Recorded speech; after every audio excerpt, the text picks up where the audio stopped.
Nutkin was a red squirrel. He lived high in the trees of Chestnut Grove. He was a happy squirrel. Nutkin loved to gather nuts. He loved to chase his tail, and he loved to play with his friends. One sunny morning, Nutkin was gathering acorns. He heard a loud squawk. It was Swift, the blue jay. Swift was known for being very fast. He brought news from all over the forest. Nutkin, Nutkin, cried Swift. Come quickly, something terrible has happened. Nutkin was worried. He dropped his acorn and scurried down the tree. What could be wrong? Swift perched on a branch out of breath. He chirped quickly. Moonstone Creek, it's sick. The water, foul, animals, getting ill. Nutkin was shocked. Moonstone Creek was special. The water there had magical healing powers. Animals would travel from far and wide to drink from it. Now it was making them sick. This was bad. Very bad. Nutkin had to do something. I'll go, Nutkin declared, puffing out his chest. I'll find out what's wrong and make it right. Swift nodded, relieved. The forest elders will want to see you before you go, he said. They may have guidance for you. Nutkin scampered to the oldest part of the forest, his tiny paws barely making a sound on the soft, moss-covered ground. The air was thick with the scent of pine and earth, and the towering trees seemed to whisper secrets of ages past. There he found the three wisest creatures, gathered in a solemn circle. Their presence exuded an aura of ancient knowledge and deep wisdom. There was Old Man Turtle, with his moss-covered shell that spoke of centuries spent in contemplation and stillness. His eyes, though slow to blink, held the depth of countless stories. Mama Owl, with her sharp eyes that missed nothing, perched gracefully on a low branch. Her feathers ruffled slightly in the gentle breeze, and her gaze was both piercing and comforting. And finally, there was Barnaby Badger, wise and strong, his sturdy frame a testament to the resilience and strength of the forest itself. His presence was reassuring, a rock in the ever-changing landscape. They listened carefully as Nutkin explained what Swift had told him. Their faces were grave, each understanding the gravity of the situation. The forest's balance was at stake. Moonstone Creek is a sacred place, boomed Barnaby Badger, his voice echoing through the trees. It is the lifeblood of our home, and its purity must be restored. Its purity must be restored. The creek's clear, pristine waters were vital to the health of the entire forest, nourishing plants and animals alike. But what could have happened? Wondered Nutkin, his mind racing with possibilities. Had something poisoned the waters? Or was there a deeper, more sinister force at play? Mama Owl hooted softly, her voice a soothing balm in the tense atmosphere. Only a journey to the source will reveal the truth, she said, her eyes reflecting the wisdom of countless nights spent in silent observation. Only a journey to the source will reveal the truth. Nutkin knew what he had to do. With a determined heart, he set off on the path that led deeper into the forest, towards the source of Moonstone Creek. Old Man Turtle nodded slowly, his approval a silent blessing. The journey would be long and fraught with challenges, but Nutkin was not alone. The wisdom of the elders would guide him. Go, Nutkin, he rasped, his voice filled with both urgency and encouragement. The forest depends on you. Every creature, every plant, every drop of water was counting on Nutkin's bravery and determination. The forest depends on you. As Nutkin ventured deeper into the forest, the sunlight filtering through the leaves seemed to light his path, a beacon of hope in the ancient woods. The news of Nutkin's mission spread through the forest. Everyone wanted to help. Bessie Beaver, a skilled builder, crafted a sturdy walking stick for Nutkin. It was just the right size for him. Rosie Rabbit packed a pouch full of delicious berries and nuts for Nutkin's journey. Take this, she said. It will give you energy for your travels. Chirpy Chipmunk, always cheerful and helpful, gave Nutkin a small pouch. This is a whistle, he explained. Blow it if you need help. We'll hear you anywhere in the forest. Nutkin was touched by their kindness. He was ready for his journey. Section 5, Through Whispering Woods. With a brave heart, Nutkin set off. He ventured into Whispering Woods, the path to Moonstone Creek. The woods were dark and mysterious. The trees whispered secrets in the wind. He crossed babbling brooks using stepping stones. He climbed over fallen logs, using his walking stick for balance. He even had to outsmart a grumpy badger who didn't like visitors. The journey was long and tiring, but Nutkin never gave up. He was determined to reach Moonstone Creek and discover the source of the problem. He knew the forest was counting on him. Section 6. The source of the foulness. Finally, Nutkin smelled it. The scent was unmistakable, a putrid odor that seemed to cling to the very air around him. A horrible stench filled the air, making it almost unbearable to breathe. Nutkin's nose wrinkled in disgust as he tried to pinpoint the source. He knew he was close to Moonstone Creek, a place that used to be his favorite spot in the forest.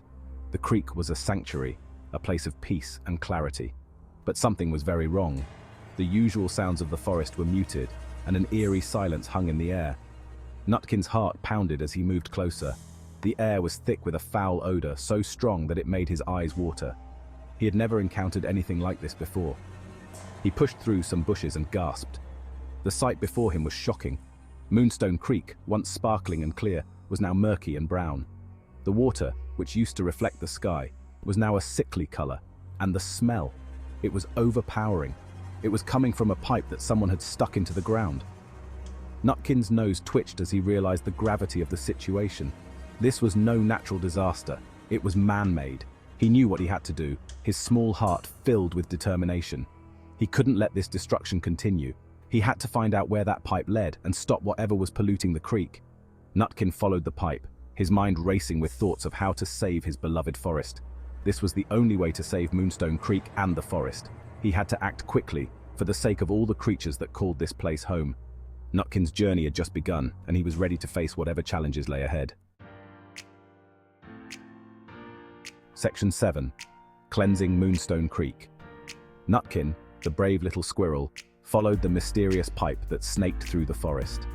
His tiny paws moved swiftly, his nose twitching with curiosity and determination. The pipe led him to an old, abandoned factory, a place that seemed to have been forgotten by time. The walls were crumbling, and the windows were shattered, giving it an eerie, ghostly appearance. Nutkin's heart pounded as he approached the entrance, but he knew he had to press on. Inside, the factory was a graveyard of broken and rusty machines. The air was thick with the smell of decay and neglect. Nutkin carefully navigated through the derelict machinery, his eyes scanning for any signs of life or movement. In the center of the factory, he found a massive vat filled with a bubbling, foul-smelling goo. The sight of it made his fur stand on end. The goo was a sickly green color, and it emitted a noxious odor that made Nutkin's nose wrinkle in disgust. To his horror, Nutkin saw that the goo was flowing from the vat, through the pipe and right into Moonstone Creek. The once clear waters of the creek were now polluted and murky, teeming with the toxic substance. Nutkin's heart sank as he realized the extent of the damage. But Nutkin was not one to give up easily. He knew he had to stop the flow of the goo and save Moonstone Creek. But how could a small squirrel like him accomplish such a daunting task? He took a deep breath, steeling himself for the challenge ahead. He was just a small squirrel in a vast, intimidating environment. The factory loomed over him, its shadows casting a dark pall over his tiny form. But Nutkin's spirit was unyielding. He knew that even the smallest creatures could make a big difference. As he explored the factory, Nutkin's keen eyes spotted a lever on the side of the vat. It was old and rusty, but it looked like it might control the flow of the goo. Nutkin's heart raced with hope. This could be the solution he was looking for. Summoning all his strength, Nutkin wrapped his tiny paws around the lever and pulled with all his might. The lever was stiff and resistant, but Nutkin's determination was stronger. He gritted his teeth and pulled harder, his muscles straining with the effort. Finally, with a loud clang, the lever moved. The machinery groaned and creaked, and the flow of the goo began to slow. Nutkin watched in awe as the toxic substance stopped pouring into the creek. The air began to clear, and the foul smell started to dissipate. Nutkin had done it. The creek was no longer being polluted, and the water began to return to its natural, pristine state. Nutkin felt a surge of pride and relief. He had faced a great challenge and emerged victorious. Moonstone Creek was safe once more, thanks to the bravery and determination of one small squirrel. Section 8. A Hero's Return. Nutkin raced back to the creek. The water was already starting to clear. He took a long drink. The magical healing water was returning. He had saved Moonstone Creek. He blew his whistle as loud as he could. Soon, his friends arrived. They were overjoyed to see the creek returning to its former glory. They cheered for Nutkin, their hero. They all helped to dismantle the pipe and clean up the mess. Soon, there was no sign of the pollution. Moonstone Creek was healthy once again, Section 9. Lessons learned. News of Nutkin's bravery spread throughout the forest. He had faced danger and overcome it. He had saved Moonstone Creek and all who depended on it. He was a true hero. But most importantly, Nutkin had learned a valuable lesson. Even the smallest creature can make a big difference. He realized that everyone has the power to do good in the world. He also learned the importance of courage, quick thinking, and helping others. Nutkin returned to Chestnut Grove a changed squirrel, wiser and braver than before. Section 10. The Legend of Nutkin. The story of Nutkin's grand adventure became a legend. It was told and retold throughout the forest, passed down from one generation to the next. The story reminded everyone of the importance of protecting nature and caring for their shared home. It inspired them to be brave and to stand up for what is right and just. And so, Nutkin the red squirrel, once known for his love of nuts and playing, became known throughout the forest for his courage, kindness, and unwavering determination. Section 11. A time for celebration. The forest rejoiced. Animals gathered at Moonstone Creek. They celebrated Nutkin's bravery. They danced and sang joyfully. They feasted on delicious berries and nuts. Nutkin, the hero of the hour, received hugs and congratulations. He felt immensely proud. He had faced a challenge and emerged victorious. He had truly made a difference. As the sun set, casting long shadows across the forest, Nutkin knew in his heart that this was just the beginning of many more adventures to come. He was ready for them all.